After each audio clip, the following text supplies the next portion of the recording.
Aujourd'hui, je suis à la fois triste, mais aussi super heureux parce que c'est la dernière sélection de montres vintage avant l'été. Donc triste parce que ça va faire une petite pause avant septembre, mais en même temps hyper heureux parce que franchement, j'ai envie d'aller me détendre, me reposer, de remplir mes poumons d'air iodé. J'espère que vous en ferez de même. Mais avant ça, 12 montres, ça sent le pain grillé, c'est tout bon, c'est tout de suite. Sélection Joseph Bonny, c'est parti.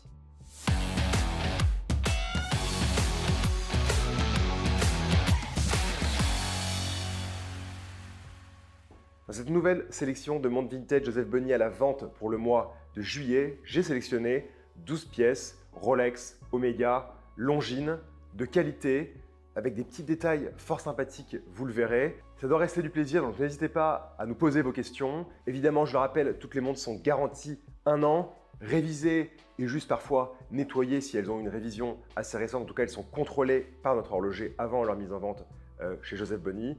Voilà, vous savez tout, vous avez toutes les cartes en main et on commence tout de suite avec la première montre. La première montre, vous la connaissez, on en a déjà présenté, c'est vraiment le bon basique, le bon classique, une montre qui est à mon sens exceptionnelle, la seule montre qu'on pourrait posséder dans une vie qui n'est autre que la Rolex Datejust référence 1601. La Datejust, je le rappelle, elle est née en 1945 pour célébrer le 40e anniversaire de la naissance de la marque Rolex. C'est une montre qui est vraiment dotée d'un design reconnaissable avec sa lunette cannelée et son bracelet jubilé et un peu plus tard l'apparition d'une loupe cyclope, comprendre la petite loupe pour mieux voir la date qui la caractérise totalement. Ici, une belle Rolex Datejust avec un cadran argenté, soleillé évidemment, vous l'aurez compris, la date à 3 heures, tous les beaux points tritium bien conservés autour de la montre, son beau bracelet jubilé avec peu de stretch comme on dit, qui a évidemment vécu mais qui n'est pas défoncé. Donc voilà, une montre qu'on aime beaucoup, une montre qu'on a hâte de porter, et évidemment toujours une montre avec sa petite couronne vissée. Petit détail, joli supplément d'âme, vous savez que ces montres elles ont été produites en grand nombre, donc forcément parfois il y a des pièces qui ont été changées, ça arrive. Et ce qui est sympa ici, c'est qu'on a un bracelet qui est de 70 avec une montre qui est d'environ 1971, donc ça match vraiment au niveau bracelet boîtier, donc on peut se dire potentiellement que c'est bien le bracelet d'origine de la montre, ce qui n'est pas souvent le cas, croyez-moi. On va continuer maintenant avec un petit thème, on va dire un sous-thème, Longines Ultrachron.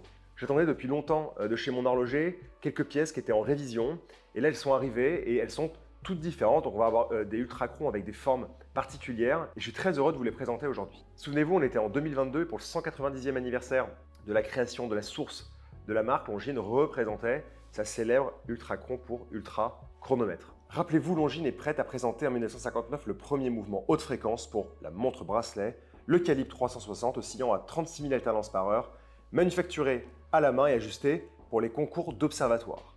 La Longines Ultrachron est présentée en 1967 pour célébrer le centenaire de Longines. Petite précision tout de suite pour ceux qui ne le savent pas forcément. Ultrachron, c'est devenu une collection et c'est vrai qu'on est parti du principe que toutes les montres étaient des montres à haute fréquence. 36 000 alternances par heure en tout cas chez Longines. Mais dans la famille Ultrachron, toujours avec cette idée évidemment que les montres étaient plus précises et quand je les mets sur le chrono comparateur ou comme mon horloger le fait, on voit tout de suite que la montre a des résultats qui sont exceptionnels, mais toutes les Ultrachron ne sont pas à 36 000 alternances et on a des Ultrachron avec 28 800 alternances. Et dans cette vidéo, il y en a, et je vais évidemment vous le signaler. Nous avons le plaisir de vous présenter une version des années 70 au magnifique boîtier tonneau et la belle taille de 34 mm. La grosse force de cette montre, c'est évidemment son cadran qui est juste magnifique. On y trouve les index en acier pierre noire, une date entre 4 et 5 heures, un centre brossé et une minuterie mate plus claire qui tire sur la crème en termes de couleur. Surtout à midi, on retrouve le logo Longines en applique et à 6 heures, la mention Ultrachron, toujours avec la petite applique. Si vous ajoutez à cela la présence d'un très joli bracelet flexible qu'on n'a pas l'habitude de voir, vous avez en général les bracelets flexibles de ces époques-là, c'est des bracelets qui sont des successions de petites mailles briques qui coincent les poils. Ici, on a vraiment un travail de maillage qui est très joli et ça va vraiment bien avec cette magnifique Ultrachron. On continue tout de suite avec une autre forme d'Ultrachron que vous allez adorer. Cette montre-là, elle est particulière par sa forme parce qu'elle présente un boîtier hexagonal. Donc 6 côtés, comme notre beau pays, et ça reste une Longines Ultrachron.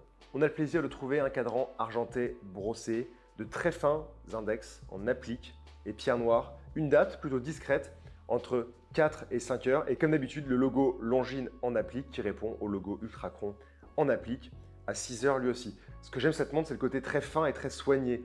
Les index sont fins, les aiguilles fils sont très fines, On a vraiment le soleillé original sur la lunette, ce qui veut dire que la montre n'a vraiment pas été touchée, pas été polie. Et on a cette couronne excentrée qui est près de la date, cette couronne à 4 heures. Vraiment une Longines Ultrachron originale. Et si vous mesurez la distance entre les deux côtés de la montre, on a quand même 38 mm, donc on a une très jolie présence au poignet. Et pour cette montre, on a un calibre qui bat à 28 800 alternances par heure. Dans la famille Ultrachron, je demande la prochaine, bien évidemment. On retrouve un très beau boîtier des années 70, un boîtier de forme coussin. Et encore une fois, ce qui m'a épaté avec cette montre, c'est pour ça que je vous la présente aujourd'hui, c'est sa qualité exceptionnelle. On a vraiment tout le beau soleillé original sur la lunette, les chanfreins polis sur le côté. Donc on voit que la montre, elle a été très peu portée, elle a été très peu en service, en tout cas elle a été très peu polie lors des services qu'elle a eu. Et à l'intérieur, on retrouve un joli mouvement automatique Longines. Pour le cadran, le soleillé argenté, des index très fins en acier et pierre noire, sauf aux points cardinaux où c'est juste des aciers un peu plus larges qui concentrent un peu le regard au centre du cadran. Contrairement aux autres Ultrachron que je vous ai présentés juste avant, la date est cette fois à 3 heures. Et par ses cornes courtes, je vous assure que la montre est un délice à porter au poignet. Comme disent les Anglais, last but not least, la dernière Longines Ultrachron de cette sous-famille dans la sélection Joseph Bonny du mois de juillet. Et on revient, on se calme un petit peu sur une forme ronde. Toujours l'école de la Longines Ultrachron, un cadran argenté, ici soleillé avec des index en acier et pierre noire, une date à 3 heures. Le logo Longines en applique à midi et Ultrachron à 6 heures. Et à l'intérieur de cette Longines Ultrachron, on retrouve un mouvement calibre automatique 79-91 qui bat à 36 000 alternances par heure. Donc quand on colle la montre à son oreille, on entend le petit beaucoup plus rapide qui bat la chamade. Après cette sous-sélection de Longines Ultrachron, on va revenir sur ce qu'on connaît avec une très jolie Omega Speedmaster automatique Reduced. Sans refaire l'incroyable épopée de la Omega Speedmaster, il faut savoir qu'à partir de 1988 et la reprise des vols par la NASA après malheureusement le terrible accident de Challenger en 86, Omega présente une version plus petite de sa Speedmaster appelée Reduced. Ici, on a le plaisir de trouver une montre d'un très bel état esthétique avec un joli cadran gris et des index tritium qui ont patiné quand on est vers le jaune très légèrement, donc ça se marie à merveille avec le cadran gris. On trouve à l'intérieur le calibre 11-55 automatique de base Valjoux 6750 et plus fiable que la première génération à module. Ce qui va toujours bien avec les Omega Speedmaster Reduced, c'est évidemment le joli bracelet référence 1469, ici en très bel état, qui clique bien, même un petit peu dur, donc c'est ce qu'on aime, ça protège la montre, elle ne s'ouvre pas tout le temps. Donc dans l'ensemble, c'est une très belle montre et surtout elle a une gueule formidable. On continue tout de suite avec pour moi une des montres les plus cool de la sélection. Dans le sens cool, j'entends un double sens. Le premier sens, c'est que la montre, c'est une Omega Genève qui vient avec sa boîte d'origine et ses papiers d'origine du Japon. Et le double cool, c'est parce que la montre présente au dos une gravure très particulière. Quand on regarde que le centre, on a l'impression que c'est l'école des arts martiaux parce que ça représente une sorte de shuriken très pointu, très coupant, très amusant. Mais quand on lit les inscriptions japonaises, on comprend tout de suite que c'est autre chose. Plus calme, mais c'est pas grave, l'imaginaire joue quand même. Je vous le rappelle, le nom de Genève, il apparaît sur les cadrans de la marque Omega à partir de 1953. Une référence à des montres très élégantes, aux finitions et à la présentation particulièrement luxueuse, d'après le livre Chéri de Marc Richon sur l'histoire d'Omega. Et ici, on a plaisir à retrouver une Omega Genève très simple, mais tout de même de forme. Une belle Omega de forme tonneau avec encore son soleillé impeccable sur la lunette, des chanfreins entiers qui démontrent que la pièce n'a jamais été polie ou alors très peu de fois. Elle nous dévoile un cadran brossé avec 2 aiguilles et de jolis index en acier et pierre noire. Elle vient avec son bracelet, sa boucle d'origine et son certificat daté du 20 mars 1972. Et comme je vous l'indiquais, petit supplément, la jolie boîte rouge d'origine. D'après les inscriptions du dos de la montre, on a compris que la montre avait été en fait un prix offert par un des plus grands journaux du Japon à titre académique. Donc voilà, il y avait une remise de prix et la montre faisait partie de cette remise de prix. Il y a un petit côté historique très intéressant et vu qu'elle est full set entre guillemets, même si je ne suis pas fan de ce terme-là, on l'adore. Après vous avoir présenté une myriade d'Ultrachron, on va continuer avec une Longines Admiral toute simple comme on les aime. Une montre au boîtier rond dévoilant un superbe cadran argenté brossé où on découvre des index argentés en applique, une date à 3 heures ainsi que les 5 étoiles à 6 heures, synonyme à l'époque d'une qualité supérieure de calibre. Et ce que j'adore, et ça Valentin va vous le montrer sur la vidéo, c'est la date rapide par pression, par simple pression sur la couronne, délicieux. Dans la série Omega, comment dans une sélection Joseph Bonny ne pas avoir d'Omega de ville?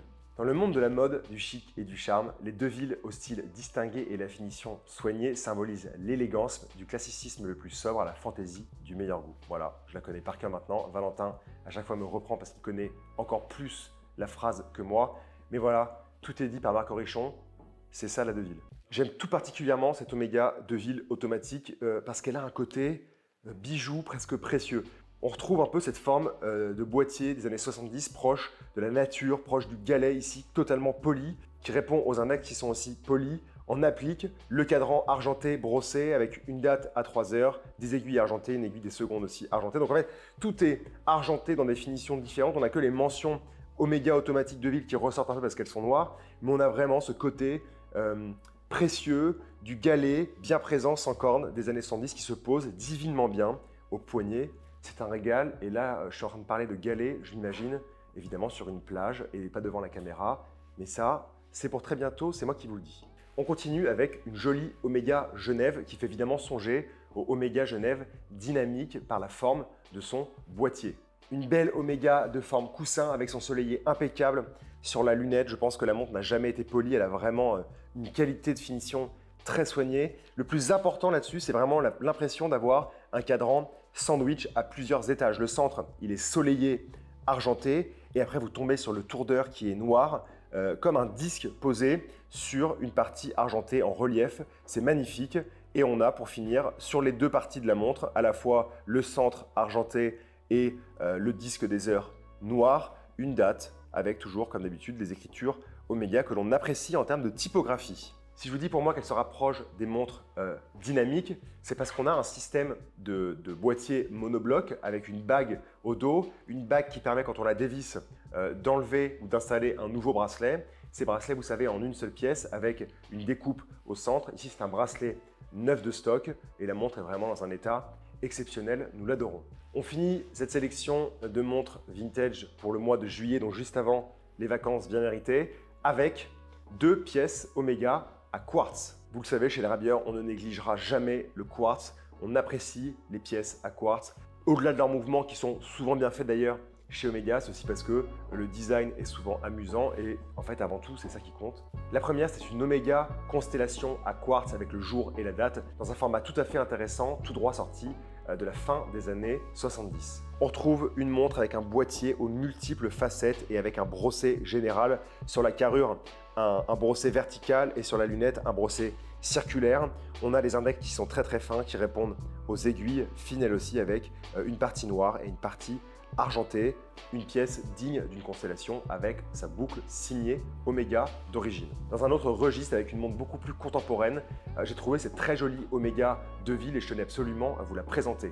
Une pièce ronde au bracelet intégré avec beaucoup de simplicité et d'espace au sein du cadran. On a des index argentés en applique en forme de gouttes qui répondent à ce joli arrondi des aiguilles feuilles argentées également. Et pour moi, le beau supplément d'âme de cette montre, c'est le fait d'avoir un bracelet aux mailles très fines à 7 rangs de maillons qui lui va divinement bien au poignet. C'est un régal de finesse, d'élégance et c'est exactement ça la collection Deville aussi.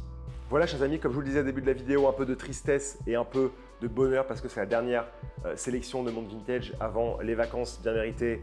Et vous inquiétez pas, en septembre, on arrive très fort avec la prochaine sélection. J'espère que cette sélection de montres vintage Joseph Bonny du mois de juillet, elle vous aura plu comme elle nous a plu. On se retrouve au mois de septembre pour la prochaine sélection de montres vintage. En attendant, si vous avez des questions, la moindre doute, inquiétude, interrogation, dans les commentaires, par mail, par message, inondez-nous de questions, on est là pour ça. On vous aime, à bientôt, merci.